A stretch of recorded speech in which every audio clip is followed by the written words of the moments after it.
All right, ladies and gentlemen, that's going to take us to key concept 5.2, nationalism and revolutions.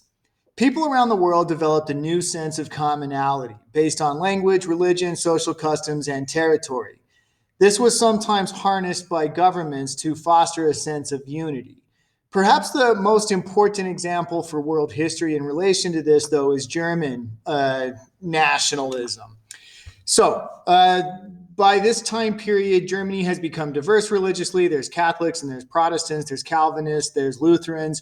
And so the lack of religious division or the lack of religious unification led them to start developing a new sense of national identity based around the German language and a lot of German social customs. I mean, you can think to yourself of like Oktoberfest, and some of the stuff that'll come to mind is like beer drinking or eating sausages, that type of stuff, right? That's going to be used by the German government to foster unification inside the German Empire. The 18th century marked the beginning of an intense period of revolutions and rebellions against existing governments, leading to the establishment of new nation states around the world. Perhaps the first one we can talk about, the Enlightenment-inspired government, is going to be the United States of America.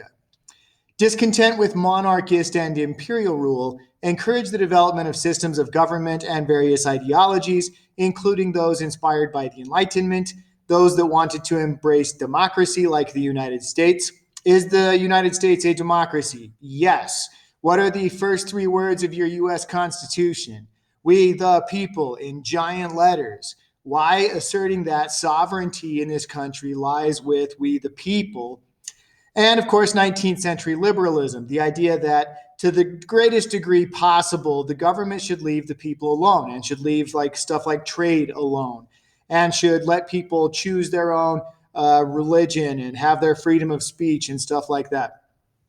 Colonial subjects in the Americas led a series of rebellions inspired by democratic ideals. The American Revolution and its successful establishment of a representative democracy, otherwise known as a republic.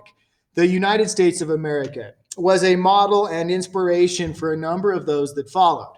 The American Revolution, the Haitian Revolution, and the Latin American independence movements facilitated the emergence of new independent states in the Americas. The ideas of Enlightenment philosophers, as reflected in revolutionary documents, include the U.S. Declaration of Independence during the American Revolution.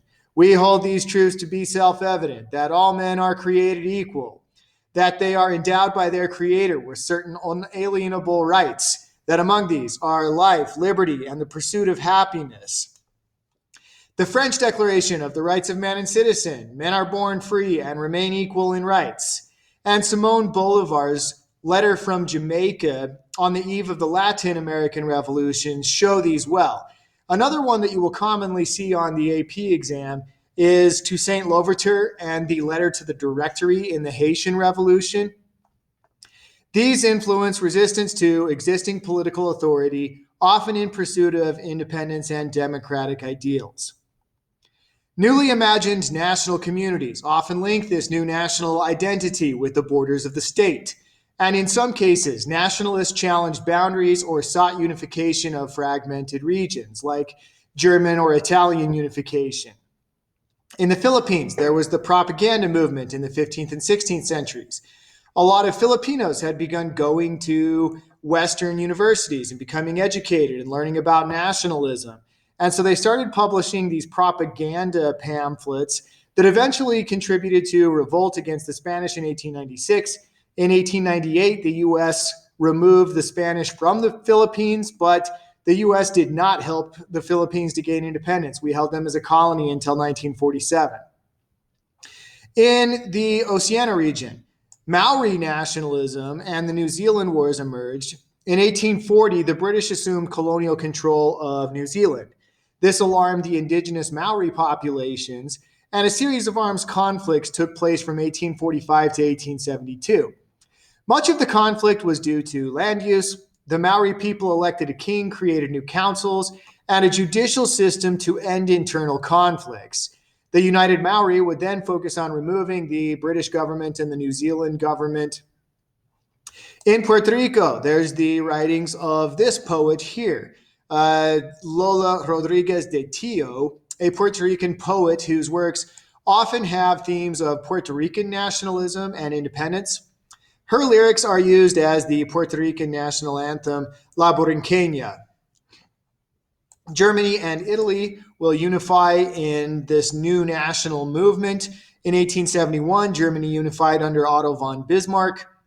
In Italy, the country unified under Cavour and Garibaldi in 1871 also. Next is Balkan nationalism, and this will end up being really overly important for world history. It's because this is the region where World War I is going to start, and it starts here for this very reason. The Ottoman Empire extended into the Balkans for almost 400 years.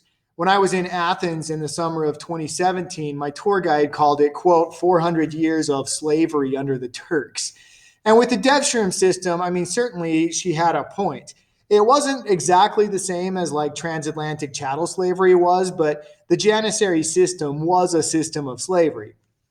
Anyway, the region stayed largely Christian with some exceptions like Bosnian Muslims and was ethnically heterogeneous. During the 19th century, many nations began to declare independence from the Ottoman Empire, due in large part to nationalism. This would have consequences in a series of wars and become a major cause of World War I, and eventually that would be the downfall of the Ottoman Empire.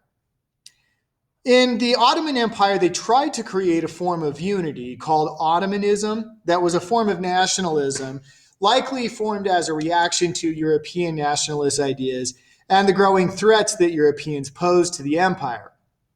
It was developed in order to keep the empire together. It did not work.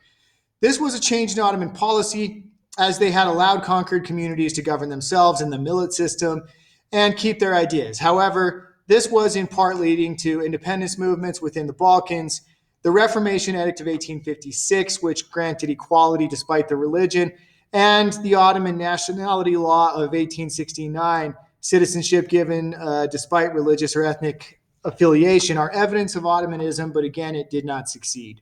Ladies and gentlemen, that's Key Concept 5.2.